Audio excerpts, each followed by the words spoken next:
Humanely. And an emergency shelter should never ever be allowed to put these kind of restrictions on somebody and put them through this kind of trauma. Especially in after a couple of days of laying on the ground, you're disheveled looking, you start to smell. A store won't even let you come in to use bathroom or buy a water. Yeah. They'll let someone like me. The laundromat up here on Queenston, they won't even let somebody go in and wash their clothes because they look homeless. I'm sorry, what does homeless look like? Yeah. What does homeless look like? Me? How about you? I think because everybody's one paycheck away from where I'm at. Oh yeah. I cannot get out of this tent fast enough for anybody. So housing won't help me. Now I've tried saying I'm going to go to the detox center because I use. Yeah. I'll go through the detox. It'll fast track me for housing. Detox won't take me. I'm not an addict enough. I have a stupid people problem, not an addiction problem. And the region, to get me back into the shelters or into the transitional housing, wants me to finish going through a detox program. So yeah. So I can't do that. I'm not allowed to do the detox program because I'm not really an addict. Yeah. But you're demanding me to do the detox to be able to go into housing. And how would you like me to accomplish this? Yeah. So how much more are you going to blacklist me for speaking out against the atrocities that you guys are doing? Yeah. I even told my CMHA worker, think beyond your job title. Did that message land, do you think? I told him, I said, you can't even get me into a shower today, which I'm concerned about because I've got bed sores. Yeah. How are you going to get me in housing if you can't get me somewhere or open a door in your safe bed or in your drug rehabilitation center right there and let me have a fucking shower? And you think I'm gonna say, okay, yes? Yeah. I will not kiss ass. I am not going to buckle on this. I will not allow anybody to treat other human beings this way ever again in my lifetime. I'm 50 years old. I sleep in a tent and I'm speaking out against a bully in the system. And shame be on Matt Siscoe for thinking that you can just rip a tent down with nowhere to put them. Nobody asked for homelessness out here. No. We're being forced out here and they're being pushed into your backyards. Because so homelessness is a symptom of something, right? Yes, it's You know what? You don't know why that person's stuck out there. Maybe their wife died and they couldn't handle it.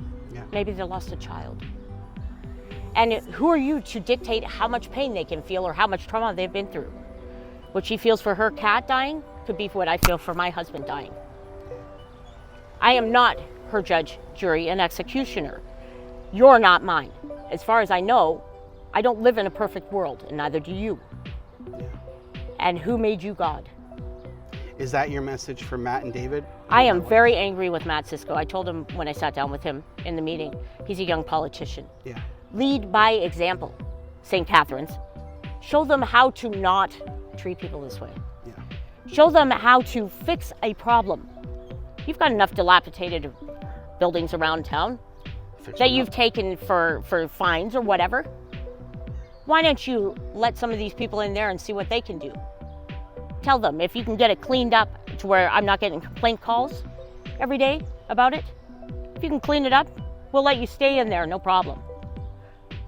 Give them somewhere to go. Yeah. How are you gonna rip away their only shelter and every belonging they own and throw it in the fucking trash?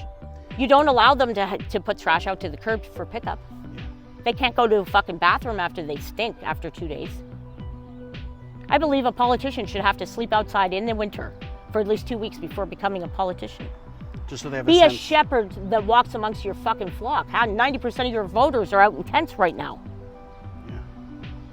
And people need to get smart because a politician doesn't have all the power. When I asked Matt Siscoe earlier in the year to help me because I was being thrown out of Riordan on a regular by cop because I wanted my door closed,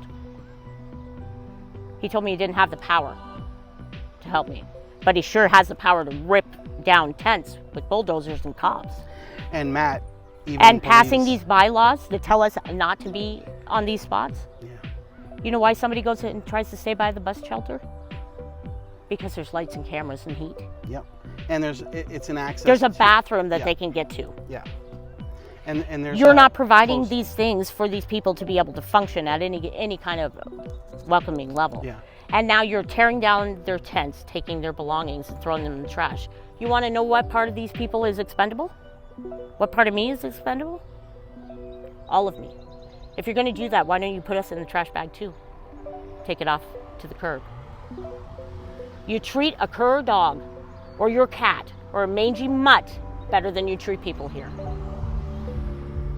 How dare you? I'm sorry that. It's a shame. I'm ashamed to be people- Canadian right now. Yeah, I'd rather be a cockroach. At least they have the decency to step on that. yeah.